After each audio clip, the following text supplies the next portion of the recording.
Put your life together and make something better. And don't be so sure you can't do it.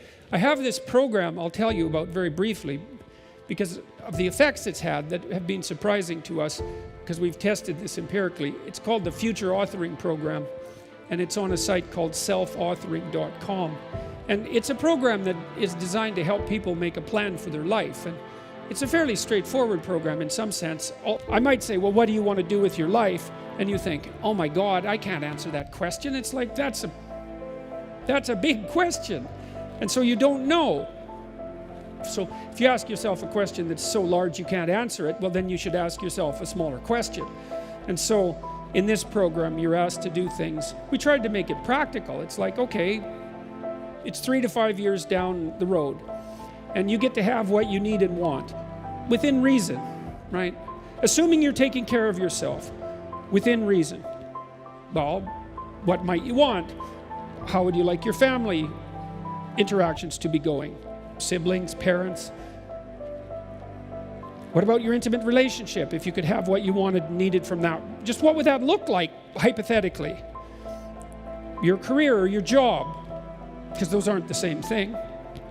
At least maybe you could have a job that is respectable and that constitutes a valid contribution to those around you and helps justify your position in society. And perhaps you could even have a career, that has some intrinsic meaning independently of that.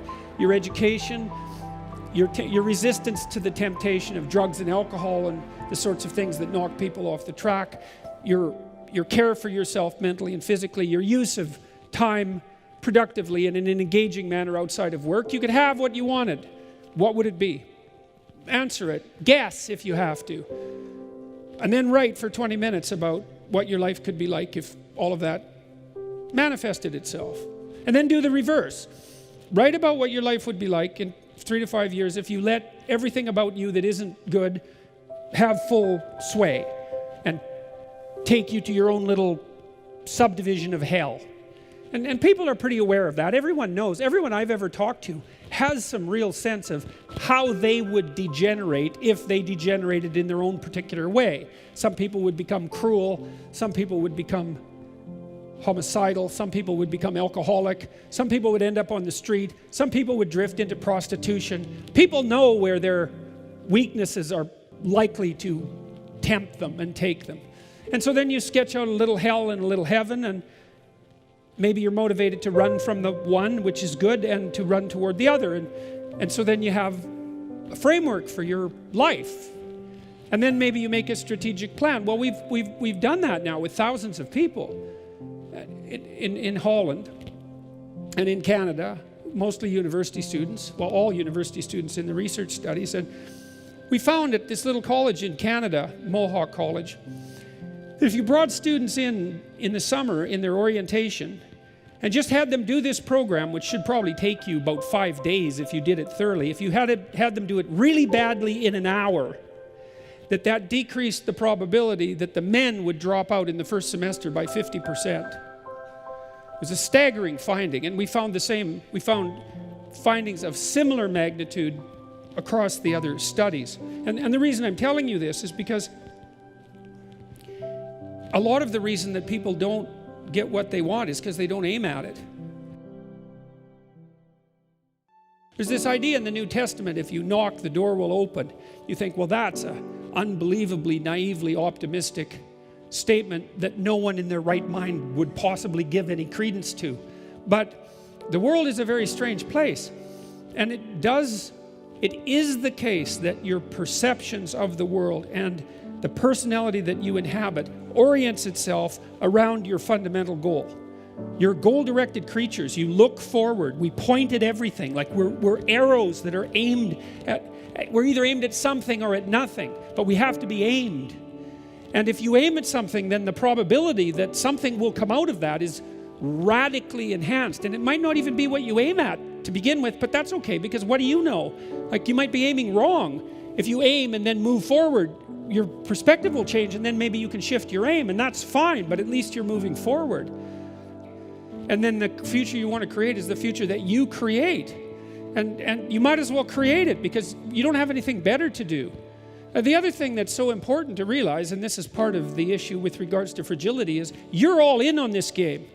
You've already staked your life on it.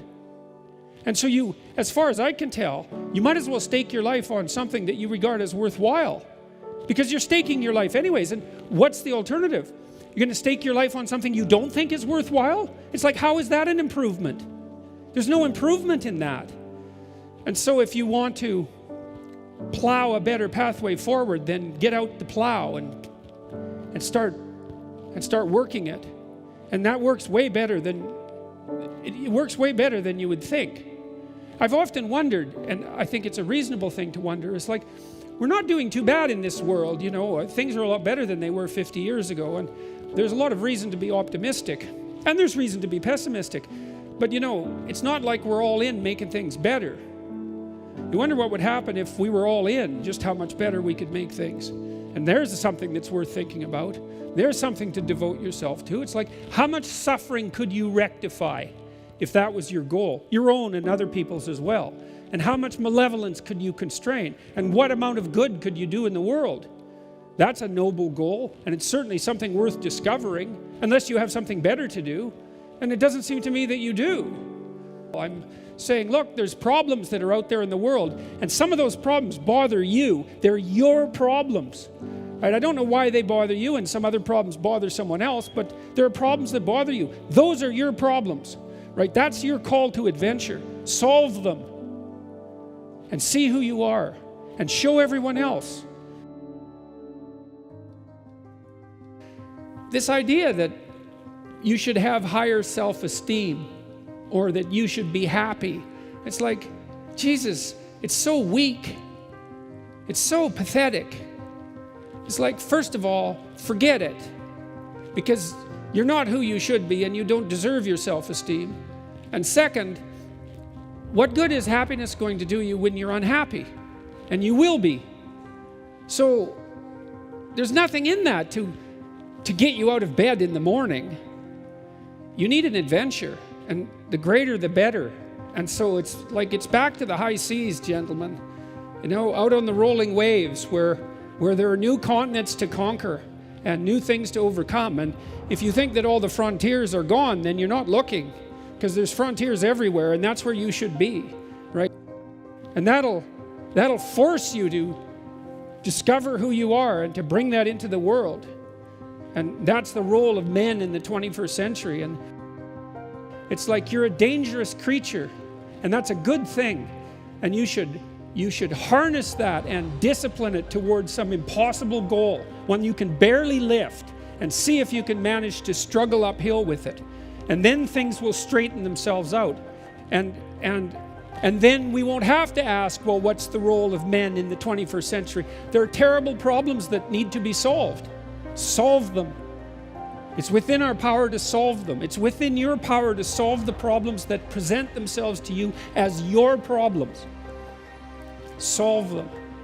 That's the right solution. And there's nothing in that isn't good. And there's nothing in it that isn't like that call to adventure that can get you up in the morning when it's a difficult morning, you know, when things have collapsed around you for one reason or another. You need a purpose for moving forward, and it has to be the sort of purpose that justifies the suffering. So that's that.